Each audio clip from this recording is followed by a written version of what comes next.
Welcome to the Fantasy Football Hub YouTube channel for the next episode in the My Team series. Today I'm joined by an absolute FPL legend. This is a man that has been playing FPL for 18 years and has never finished outside of the top 100k. How is that for consistency? In terms of a current global rank, he is the 13th best player in FPL. He's also the co-host of the excellent Green Arrow podcast that's hosted right here on this very YouTube channel and runs the Ultra tier on Fantasy Football Hub. It's a privilege to have Rich Clarke back on the channel to reveal his current draft for the upcoming season. Rich, how are you doing, mate? Hi, Jack. Thanks for having me on. I'm doing well. Yeah, I've been joining the Olympics. I think like yourself, and really looking forward to the new season. Embracing the things like the rule changes, the good pricing, and having had a rest. I enjoyed the Euros, but didn't play fantasy. I just wanted to rest my brain, and absolutely raring to go as a result. Now I'm really looking forward to the season starting. Yeah, absolutely. Now, as always, on this episode, we are going to be going through Rich's team right here on Fantasy Football Hub's My Team tool, position by position. And if you guys want to do the same and then get your team rated for free at the end, you can do so by clicking the link in the description. Yeah, Rich, I've been at the Olympics past few days, so I'm a little bit out of the loop. So I'm actually interested to see how the sort of narrative of players might have changed over the weekend. So yeah, let's get going. Who are your goalkeepers? Okay. Well, for today, I've gone for Flecken and his understudy, Valdimarsson, if I'm pronouncing that correctly. I'm very unsure on the goalkeepers. Like many, I think that's still an unanswered question for all of us. It seems like over the past few days that confidence in Henderson being Crystal Palace's number one keeper is increasing. I don't think it's necessarily nailed on because Sam Johnston's a very viable alternative there. So that's why I haven't quite gone with him yet. But also the alternative, to have that kind of son and heir type combination is to have Areola and Fabianski. I think that's very, very viable. But at the moment, if I were to have a little bit more money, and we'll see as the draft develops, then I quite like the rotation between Flecken and Henderson. Okay. Spending that extra 0.5, I think, is very viable. But it becomes, as you'll see, very difficult to have that 0.5 given the pricing and given the setups that we have. So at the moment, and for the purpose of today, just spending the kind of minimum, the 8.5 million on the goalkeeper competition. And Brentford, they're a decent home team, certainly. Decent amount of save points, I think, will come for Flecken now. And because of the rule changes, one, don't think it's worth spending the money on the premium keeper, and two, really you're unlikely to earn bonus from the keeper position now. So actually the 4.5, who has the potential to make save points, I think makes sense. Yeah, it makes complete sense to me. Just looking at the predicted points of all the goalkeepers, really, including the premiums, it's all very, very, very similar. I mean, we're within 3 points here for 10, 15 keepers. This is the predicted points over the first 4 game weeks. And yeah, I mean, if Flecken is predicted to score 14 and someone like an Edison is at 16, I'm not sure there's too much point in going for a premium keeper. Just talk to the viewers about rotating keepers. Obviously, you've had unbelievable consistency over the years. Do you often look to rotate keepers at the start of the season? I don't, but I think partly that the temptation to do it this year there are some really nice fixture combinations. So if you look at Flecken and Henderson in particular, they both play for teams that are strong at home and put up strong home performances, but slightly more dubious away numbers. So if you're just going for a sort of mid-table side like Palace or Brentford, you're going to be very confident when they're playing at home, but not so confident when they're playing away. But if you look at, say, the first dozen games, or the first 10 games for those two sides, up to the point where you might use a wild card and have more information anyway, you really get a nice run of games for that combination. And there are other combinations out there, but there's uncertainty over the stopper in those teams at the moment. So if you start to bring Chelsea or Forest into those mixes and blend them with one of the other two, you get some nice fixture runs. But who's going to play? We don't actually know who's going to start for Chelsea at the moment. We don't know who's going to start for Forest at the moment. So really the standout rotatable combination right now looks to be Henderson and Flecken. And just one personal thing for me, I had an absolute nightmare last season with goalkeepers and goalkeepers getting injured and having no goalkeeper at all. So I must have made half a dozen goalkeeper transfers last season. Oh, wow. And that's incredibly valuable just to get myself a playing keeper when my luck ran out with injuries. So I guess that's made me a bit scarred and a bit wary. So having two playing keepers to start with just gives you that bit of extra security, I think. Because so it's a little bit of recency bias for me. Yeah, no, that makes complete sense to me. Yeah, I wouldn't normally spend this long on the keepers, but it does seem as if this is one of the toughest positions out there this season where no one really knows where they're going. And yeah, just showing on screen the rotation you're talking about with Flecken and Henderson, targeting those home fixtures for Flecken and then missing out the really, really tough away games does look pretty viable. So yeah, definitely one to think about. Okay, let's move on to the defense. Who is your first defender? I think the first defender I've got is Gvardiol. Okay, Gvardiol is in. Again, someone that I was late. I don't think I owned him at all actually last year. I missed out on all his flurry of points. I think he got 27 in one particular double game week, of which 21 of those were in a single game. So I mean, he was incredible for those that owned him and those who got in on him at the right period last season.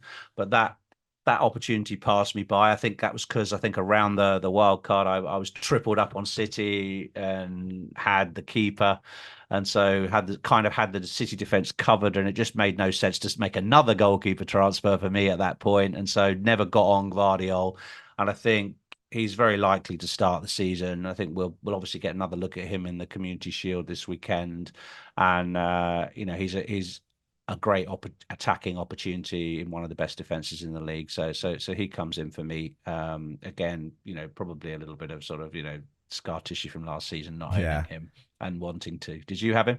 Well, I feel the same as you. No, I didn't have him. And it was just absolutely brutal. He just turned into, I don't know, an unbelievable left winger out of nowhere that was scoring goals out from outside the box with his weak foot. I mean, I'm not sure anyone really could have predicted that. But if he is going to be, as nailed and as attacking at the start of this season, when I'm not sure some of the other City defenders are as nailed on. Yeah, I think, to be honest, I think he has to be in my team. Makes complete sense why you've gone with him. Yeah. Okay, let's move on to the next defender. The interesting thing with defense here is just how much money you're willing to spend and then how that impacts the rest of your team, I suppose, because there are some very good premium options. It's just if you go for all of them, that is obviously going to have big ramifications for the rest of your team. So who's next? Yeah, Pedro Porro makes it at the moment into my draft. Again, I'm really interested to get your thoughts on him because sorry to interrupt, but at the start when we had the rule changes, right, and we knew how the difference in bonus would affect a player like Porro. So obviously conceding goals but also scoring is now slightly more negative than it was last season, where if a defender scored, they were often in the bonus. A player like Porro was often in the bonus despite Spurs conceding a couple of goals. Why is he now back in people's teams? What's changed there? Well, okay. There's definitely something on the budget side for this for me. I'm squeezing 500,000. He's 500,000 cheaper than the 6 million guys.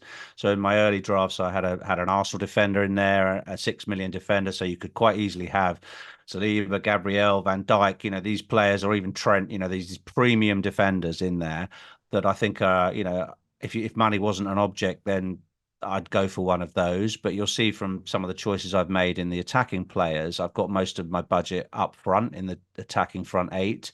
And therefore, I've had to make some compromises. You will keep coming back to having to make compromises. And this is a 500,000 compromise for a very high upside player with a lot of attacking threat who plays for a very attacking team. So Tottenham's fixtures are good in the opening few weeks, and he's had a good preseason. He scored a couple of goals, I think, in preseason. So he's made it back onto my radar in the last week. One of these players that wasn't in my initial draft, but has come in for there. But partly because I've had to make some cuts. Around 2.5 million of cuts. He's one of the. I sound like the Chancellor, but it's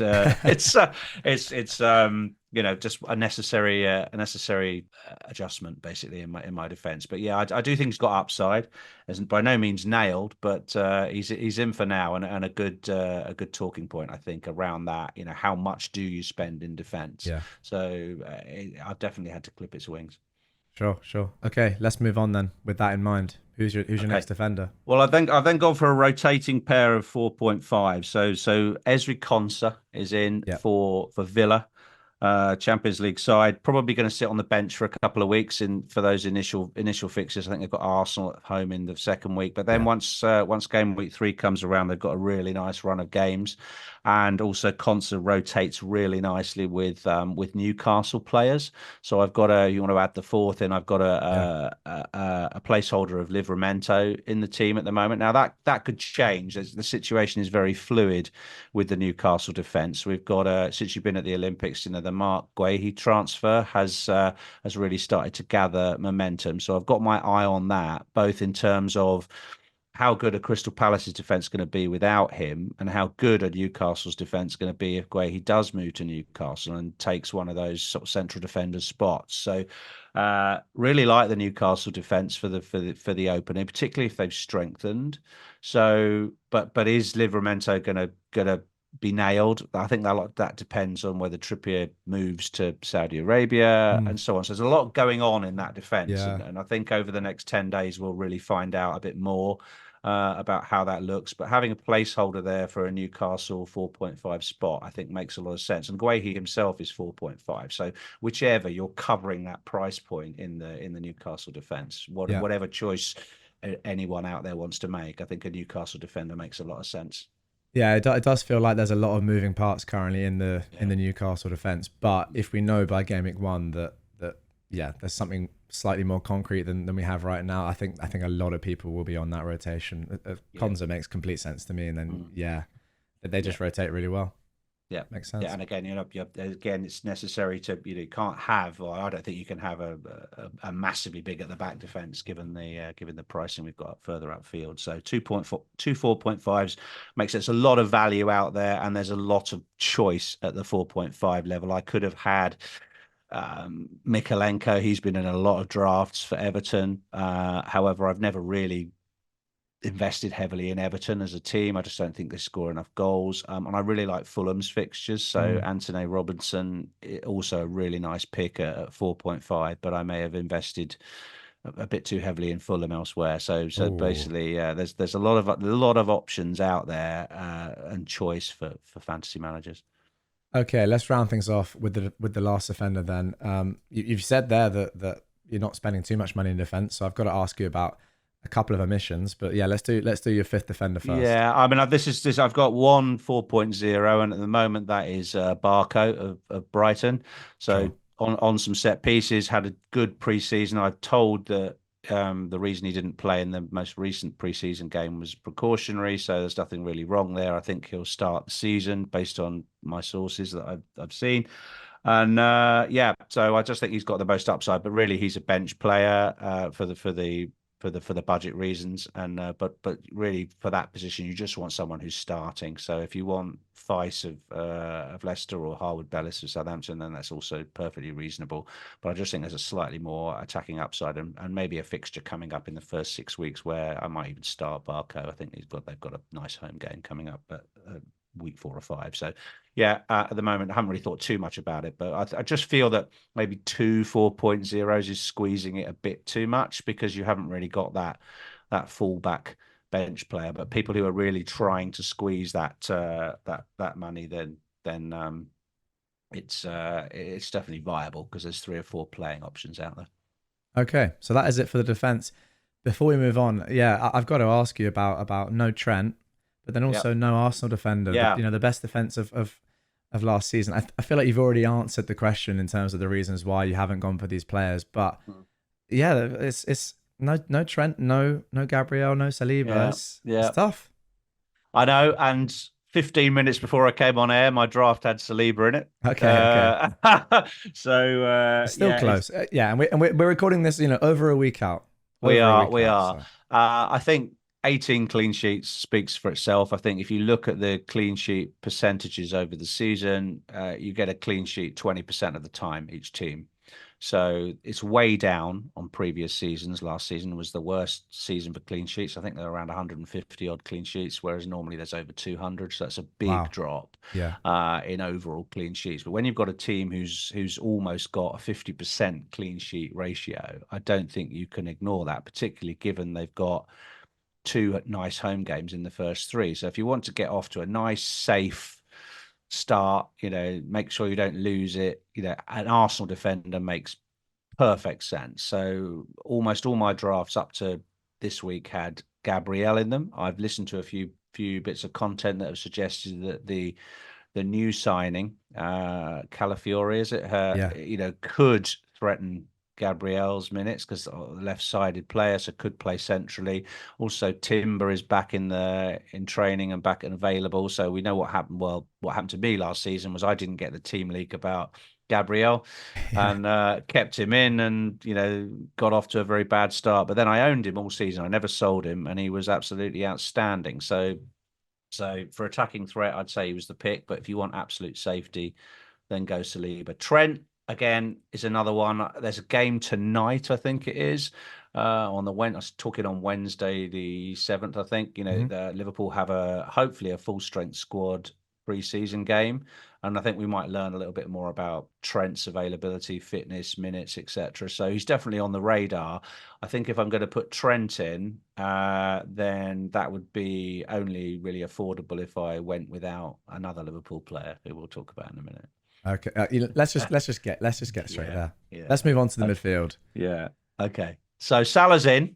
He's in. He's in this draft. So by no means, am I guaranteed to start the season with him, but I do think that over the next, week to 10 days, there'll be a lot of, fear of missing out there, particularly if he has another one or two good games and scores before the end of pre-season, and we see how Liverpool are going to set up for that run of fixtures. Yeah. At the moment, it seems a little foolish to go into the opening run of games without any Liverpool cover at all. But we just don't know enough about Jota, Darwin, Gakpo, the way they'll set up, how they look under a new manager. And I think we're all eager to see a lot of these players returning from international duty and see how they roll over the next week or so. So I put Salah in just to see what compromises I would need to make to accommodate him. And I think we'll see a lot of that behavior, out there in the community and out there amongst the wider game. So yeah, he's in this draft, and you do have to make compromises to fit him in. Yeah, that's the thing. A few days ago, I posted my own video with talking through my own current draft on the channel, which a lot of you guys saw. And the glaring omission from that team was no Liverpool players at all. And quite a few of the comments, I mean, the comments were lovely. They rated the team, but a few comments were saying, have you just not seen Liverpool's fixtures? Have you forgotten that Liverpool exists as a team? And yeah, maybe I had, because it's very challenging to not go with a Trent or a Salah when you're looking at Ipswich away, Brentford at home, first two. I mean, we obviously like to look longer than that, but if they get off to a flyer, look at these first five, just phenomenal fixtures, and we know what Salah can do. How much do you look into pre-season for a player like Salah, who has been so consistent over the years? Well, does it matter a lot to you that he's looking so sharp, obviously in great shape? I think it's you certainly need to look at it. We've got the new manager issue. Everyone needs to make a judgment on how big an issue that will be for Liverpool, but I don't think they'll regress very much. I still think there'll be a front foot team. I still think that he'll play the way he's always played, and sometimes not owning him over the years, and there's been periods when I haven't owned him, it's been terrifying. And so if you really want to, there is an element of risk of going without him and Haaland in the opening weeks, because you're really hedging against the field. And if it doesn't go your way, the guy you don't own out of those two heavy hitters really gets off to a flyer, and the guy you do own doesn't, is quiet, and that's very viable. You will find yourself at 2-3 million in the world after a couple of weeks, and it's a tough climb back from there, as I found last season. So I don't want to get off to the same bad start I got off to last season, because I was 2.8 million after 8 weeks and spent the whole season clawing it back, and that's what's going to happen to anybody. So I Yeah. think Salah's in there as a bit of a nice, safe option to begin with. Before we move on to talking about your next midfielder, yeah, I just want to delve into that a little bit more. Just the importance of having a good start, especially this season with the changes to being able to roll 3 more extra free transfers. And I think that's personally why I think a tool like the My Team tool is so important, just to see that you're not making any glaring issues, and your team rating is solid and your predicted points are solid based on data and algorithms.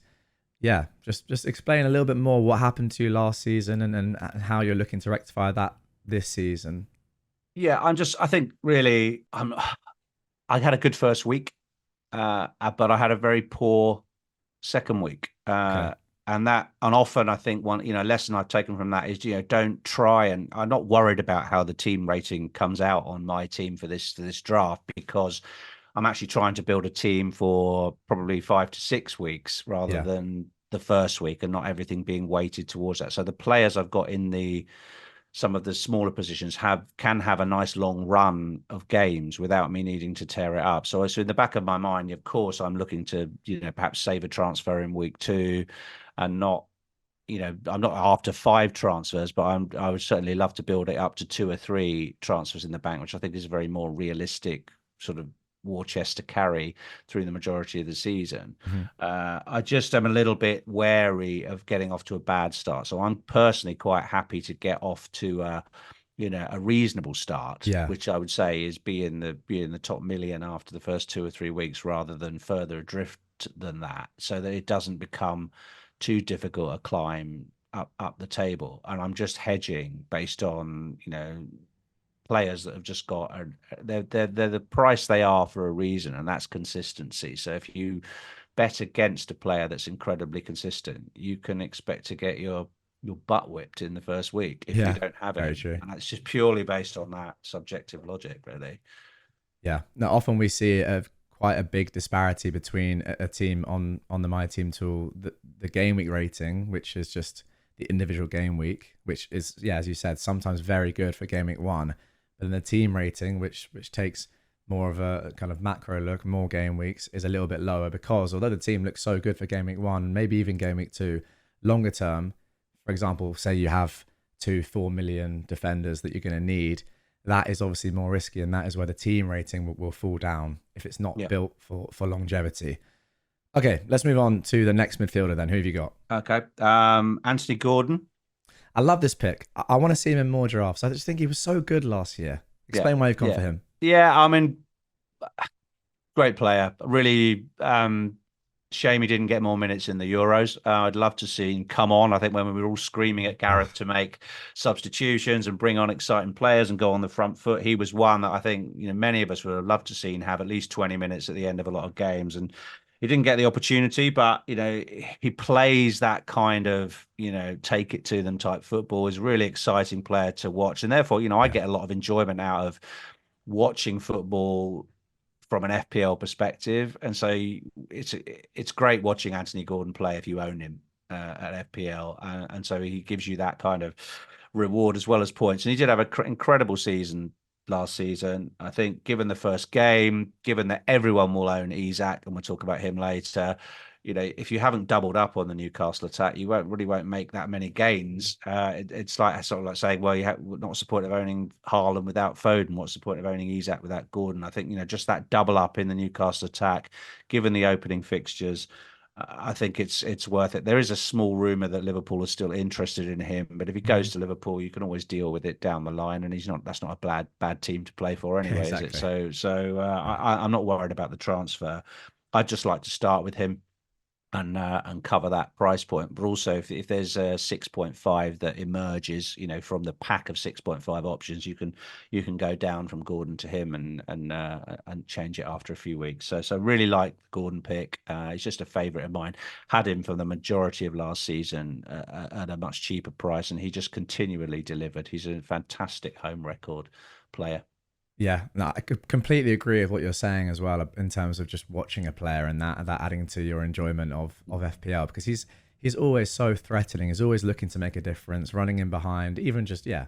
He often takes on defenders where other wingers perhaps in this day and age might not. And that's what you want to see from one of your players in fantasy, especially at home. And the opening fixtures at home are really, really strong for Newcastle. So he's definitely a player that I'd love to have in my final team. Okay, who's next in your midfield? Eze is pretty much in every draft I've seen. So again, this Yeah. is another one of these players that probably going to have a fairly neutral impact in the opening week. So I don't know if you've got his ownership percentage there on the screen I will overall, get but it. it's probably up around 40% plus, I would say. Which means 60% of the game don't own him yet, which is quite surprising. But in terms of a value option, someone who I think is generally underpriced for what he offers, he's very much a talisman pick. I think he'll go really well. Should be on penalties now. Elise's left, so I think he's safely there, and I think given Palace's improvement under their new manager, I think it's good to have a Palace attacker. So yeah, he's in, and he hasn't really left the draft. No, yeah, he's obviously flying in terms of percentage ownership, not just in the overall game, which is obviously important. He's at 32%, Okay. but in terms of really engaged FPL managers, he's going to be way higher than that. I think I've not really seen many teams at all, Yeah. on Twitter, for Yeah. example, or Reddit, or just in FPL spaces on YouTube that do not have Eze in. I think Yeah. he offers And I great think value. he fits. He helps the draft building when you've got the two premium team as well. I think it's harder to afford an 8.5 or certainly a 9 or 10 level player. So you have to come down to this price, and having a combination of Gordon and Eze is an affordable compromise. Sure. Okay, let's move on to the next midfielder. Okay, so got a couple of cheaper ones now. This one is not by no means fixed, but I think he's flying under the radar a little bit, and that's Andreas Pereira of Fulham. Well, you mentioned Fulham players. I was wondering when they'd come in. Here is one. Yeah. Yeah. So Andreas has been a consistent performer over the last couple of seasons, transferred from Man United. He's on a lot of set pieces for Fulham, and could be on penalties because apparently Muniz is not going to be on penalties, according to some preseason data. Okay. So Andreas is priced at 5.5, very involved, lot of set piece taking. A lot of ability, lots of shots from outside the box. So again, that shots on target bonus could come into the Mm, reckoning. And I think he's in competition probably for getting in some teams from with Emil Smith Rowe, who's a former favourite of mine. I own Smith Rowe for his little 10-goal burst for Arsenal a couple of seasons back, and he did really well for me in a good season. So I really like the Smith Rowe transfer, and he scored in pre-season at the weekend. So I think Fulham are looking pretty good. Obviously, they're probably going to miss Polinia, who's left the club, but yeah. the Smith Rowe transfer in, I think will stand them in good stead. And they've got a fantastic run of fixtures coming up at Fulham. So I really like Fulham for some cover. And at the moment, Andreas, I just think from a roots to points perspective, and a little bit of a differential offers a lot of value in that 5.5 bracket. There are some other options out there. I think it's Minte at Brighton's also that price. But at the moment, I've got Andreas in there just because of the reach to points. Yeah, big difference to Eze exactly in terms of ownership. Andreas only at 4.3%. So if he does well, yeah, that is the sort of player that you just if say just absolutely bangs it over the first few weeks, you're looking great. Do you think you need a few differentials in your team, a few players that are I think slightly under the radar? one or two. I mean, it's early days. I mean, if you look at the sort of the template that will crystallize over the next week, it could be easy to conclude after all the drafts and all the teams we've looked at, that everyone's got the same team, but they won't all have the same team. I Mm, think the way the pricing has been done, I think the FA Premier League have done a really good job with the pricing this year. It's challenging, and forces managers to make choices and compromises when setting up. So you will not get everybody with the same team. You'll get teams with Salah and Haaland. You'll get teams with just one of those, and you'll get teams with none of those. And so yeah. therefore, the diverse, you can build a really lovely team with £9 and £10 million midfielders and have them all and have a magnificent 5-man midfield if you don't have Salah and Haaland. Who's to say that won't fly over the opening weeks if the other two guys flop? So there's loads of different ways to go, and I think that makes the game great, actually.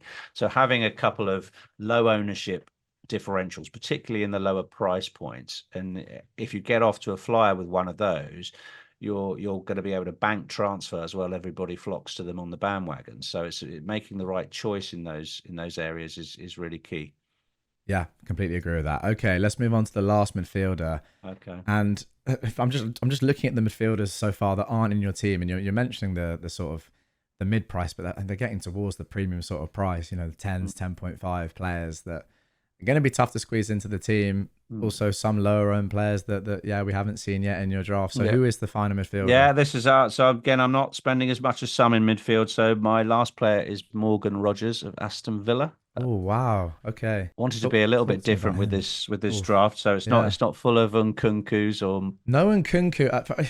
That's the surprise here, because tell the viewers which team you which team you support.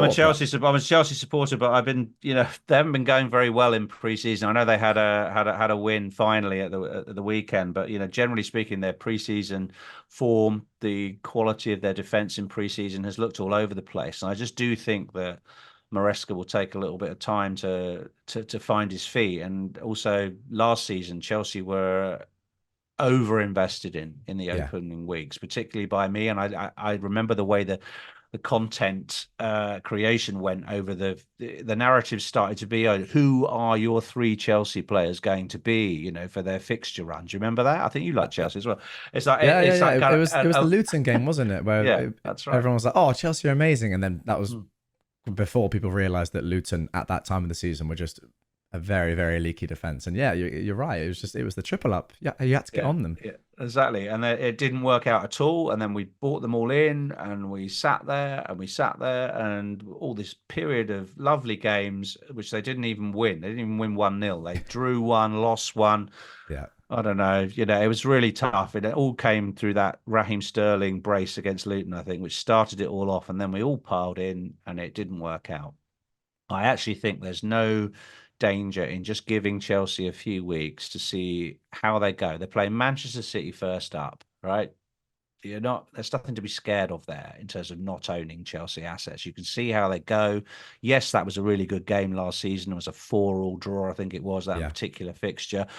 But we don't know which way it's going to go. I just think it's an avoidable fixture. We can see how they settle down. And yes, Nkunku is a good value pick, but I don't think he's essential to have in the team for game week 1. So I've sort of saved $1 million there on downgrading him to an Andreas pick. And I think given Fulham's fixtures, I think he can match him over the opening weeks. And so we'll just see going into Chelsea a little bit later might be the option. Now, I'm a big Cole Palmer fan. I think he's in a lot of teams, but he's had a price increase of something like £5.5 million on last year. So he's now the third most expensive asset in the game. So he's been priced appropriately. Again, good job FPL.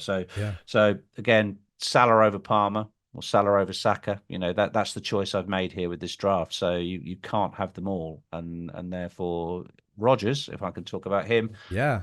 I've got some reliable sources who have, pretty much, confirmed to me that they're very confident he's going to start for Villa. 5 million option, particularly playable in home games, so he can be rotated with a third striker. And so that's my plan to do that, to play him in the home fixtures. And if he emerges as an option, I'm probably not going to go with Watkins first up. So having some cover of Villa's attack for those home fixtures seems like a good idea. So again, I think it could be a steal for 5. I suppose that the question with Rodgers is whether you still expect him to be in the team come the really good home games in game week 4 and 5.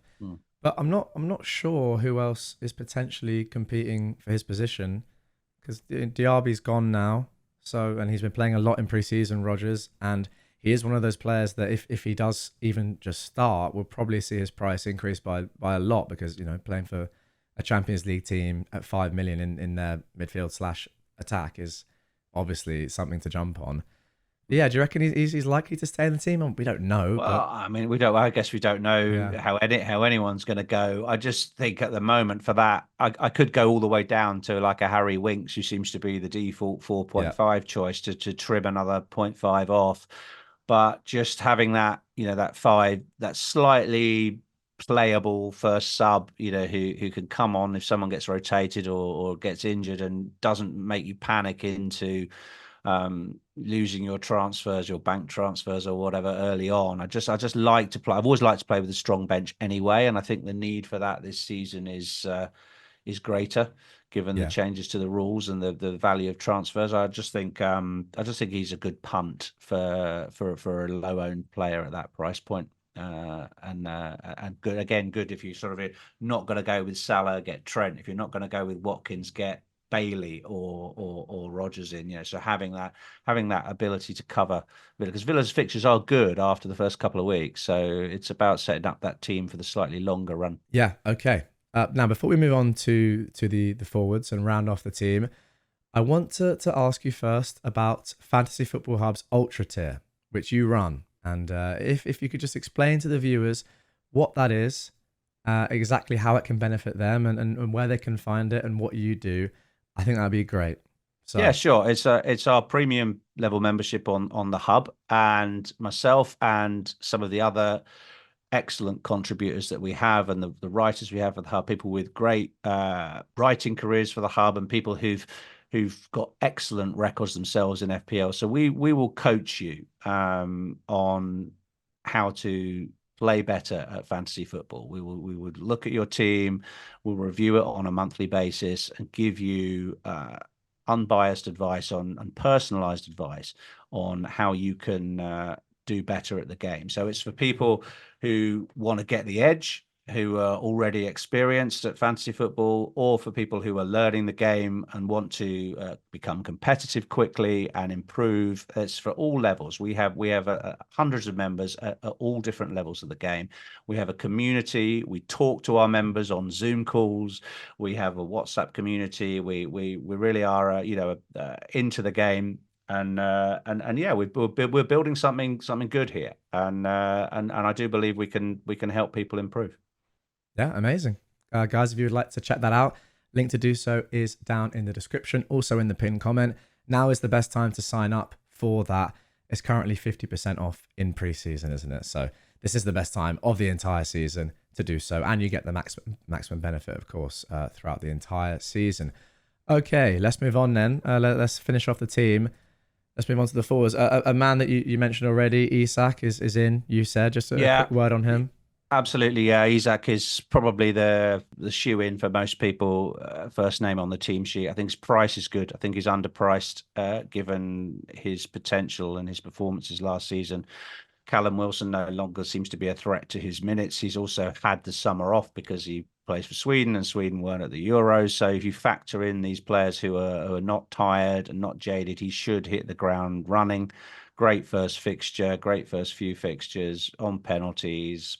I may well captain him first week Mhm. as well.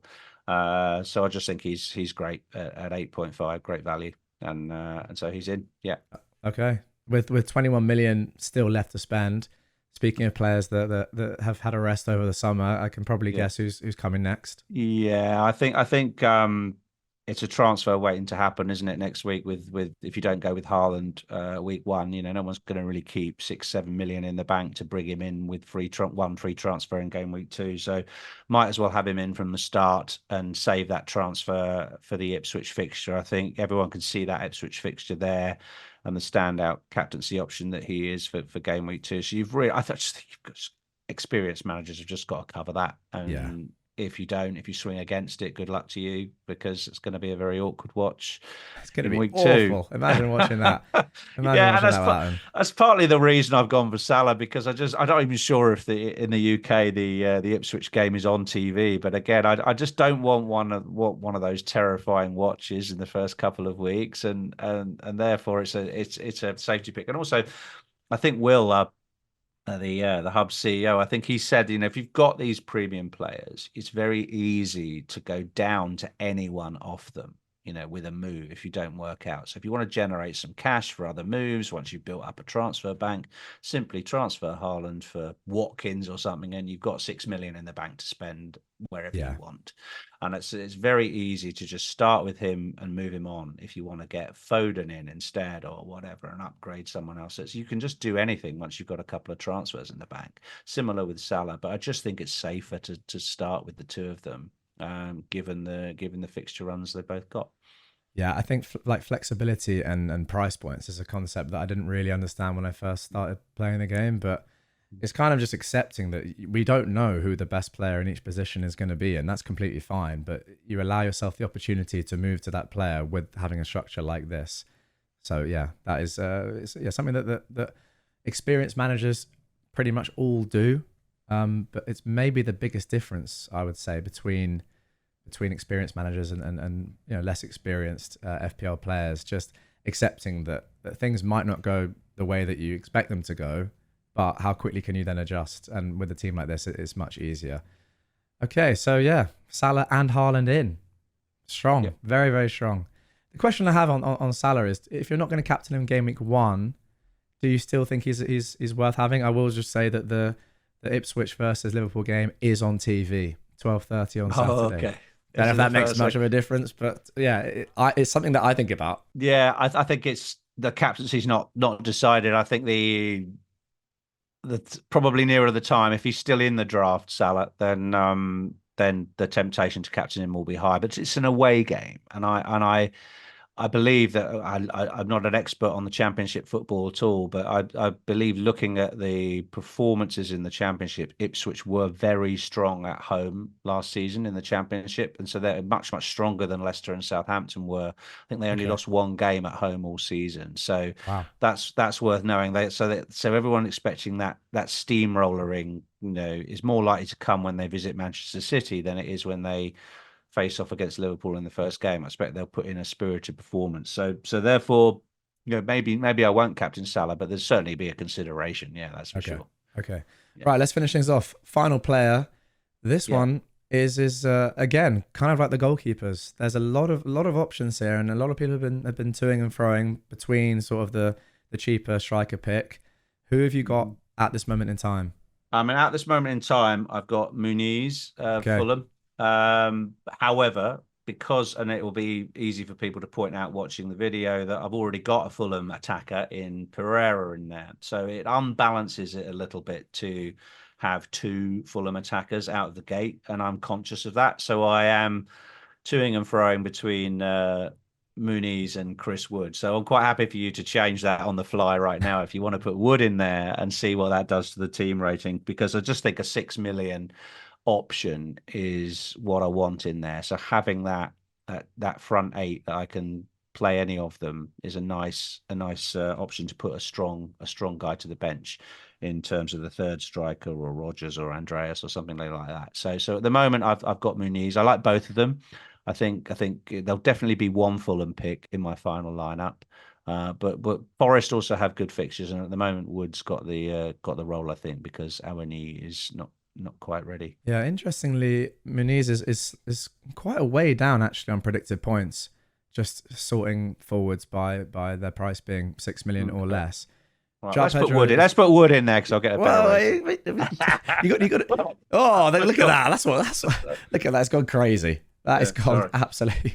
You'll cut that bit out, won't you? No. That's there again. That's a treat for people that are still watching. That is a treat. That is what happens if you put Wood in your team. Could be absolute carnage. Could be carnage. But Muniz is quite a way down on the predicted points. I'm not entirely sure why. I don't know if you. I mean, obviously you're not expecting that either. Just based on. No, I'm not sure. I'm not sure. I think Rodgers' predicted points are not high either, and we've been talking about that at the hub. So I think you might see his minutes. It's just a little bit of slight caution with their expected minutes given the preseason.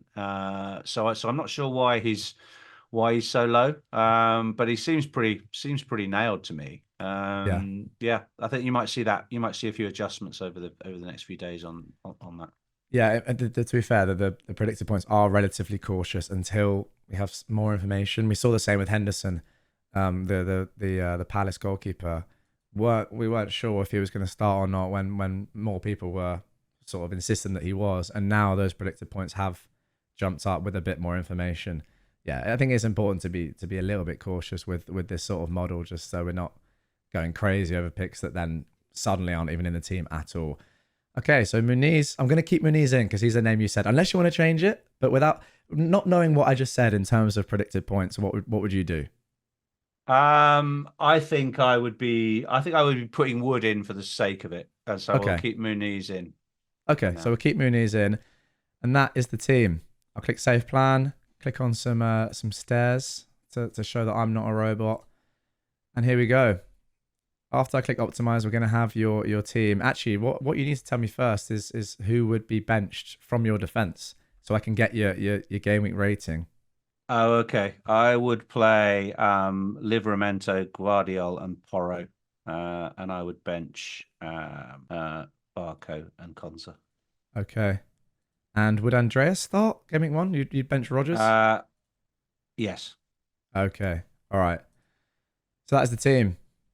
And has a team rating of 92%. Are you happy with that? I am quite happy with that, given that I think we were just talking about expected minutes, and I think Rogers' expected minutes are pretty low. I know, but maybe it's based on just who's in the starting 11. But again, I'm not really built this as a 100% team rating for game week 1 type approach. I'm looking Yeah. for to play a longer game and just going with those sacrifices that any fantasy manager will have to make in order to fit the two heavyweights into the team for the opening weeks. Because I guess I would say that with this team, I'm looking to not lose it in game week 1 or 2, rather than be aggressively out of the gate in terms of like forcing my way to the top in that week. I just want to be in the middle after the first couple of weeks, but with a flexible structure that I can go anywhere with. So that's my approach with this team. I will be playing with drafts that probably don't have Salah in them, and seeing what spending that extra sort of 2-3 million around the team would give me. And I think it's quite possible that using an excellent tool like my team, you can increase that percentage, both in terms of team rating and game week 1 rating, by spreading that money around the team more effectively. But there's that whole subjective element with the 2 premiums that I think will reinforce itself over the next week. Which way are you going? Where are you on that? Right now I'm on no Salah. Okay. Haaland's been in from the start, and I think if the Chelsea and Ipswich games were reversed or flipped, everyone would have Haaland, and there wouldn't even be a question. And I think we're coming towards that sort of group thinking, for better or worse. But yeah, I think Haaland has to be in there just for that Ipswich at home fixture. Salah, I'm not 100% sure on, but then I'm not 100% sure on who my 10 million sort of player would be either, saving that 2.5 million perhaps. Yeah. So maybe, with that in mind, it's better just to go for Salah, and as you say, you can always move down later on.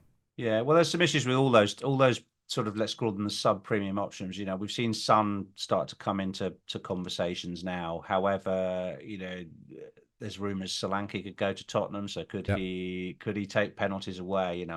How are Palmer, Saka, and Foden in terms of their readiness for game week 1? You could question, all of them. None of them have had any preseason yet. I think if I was going to choose one alternative at that price point, if I wasn't going Salah, I'd probably have Saka.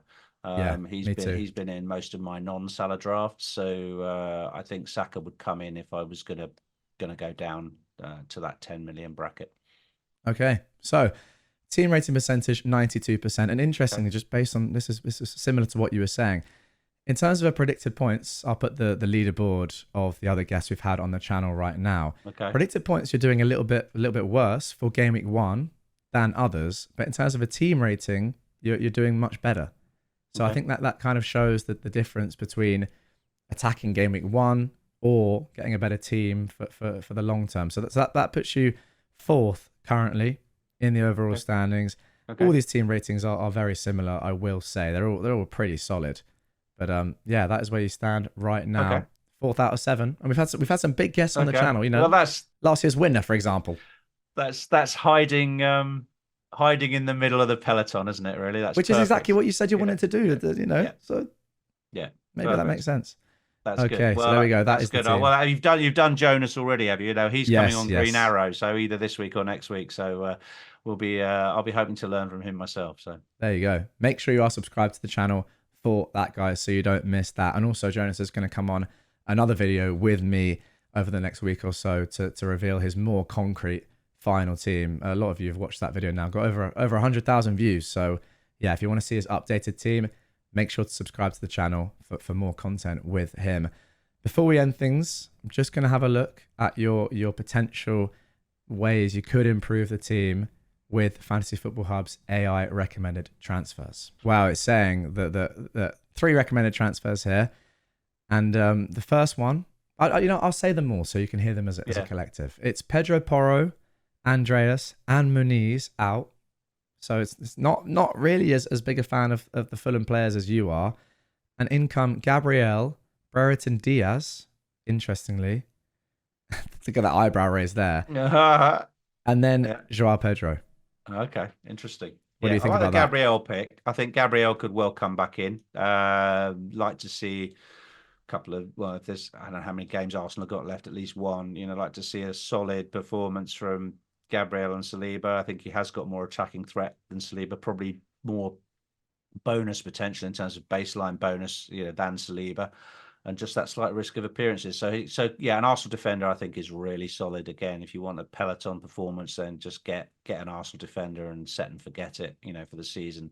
So I like that. I like that move. Porro, I'm not set on. I'm certainly not set on both Fulham players. I think we could have gone with Chris Wood. João Pedro, I'm not sure about.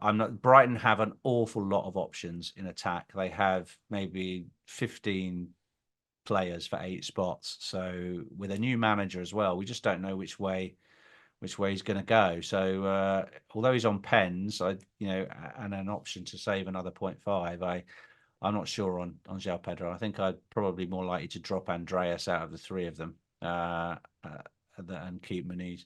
But yeah, good suggestions. Brereton Diaz, I mean, I would say I'd avoid promoted teams almost in their entirety, you know, for the first few games. I quite like that guy, Leif Davis, who plays for Ipswich. He's got 18 assists last season. That's caught my eye. But with Manchester City and Liverpool in the first 2 games for Ipswich, you don't need that for game week 1, do you? So, no. Yeah, Brereton Diaz is one that is nobody is talking about him at all. But I guess based on the back end of the second half of last season, where he was doing very well for the worst team, maybe the algo is thinking, why couldn't something similar happen here? He does have good fixtures, but yeah, who knows how Southampton are going to do, and who knows how he's going to do as well for a new club. But there we go. They are your recommended transfers. And guys, if you would like your own personalized to your team, then you can get your personalized AI recommended transfers by signing up to Fantasy Football Hub. Rich, thank you so much for jumping on once again. Pleasure to chat to you as always. Very, very in-depth. And yeah, guys, as you can tell from watching this video, there's a reason Rich has never finished outside the top 100K. It's pretty obvious. Just the guy knows his stuff. And yeah, I can't say anything apart from another good season for you this season, Rich.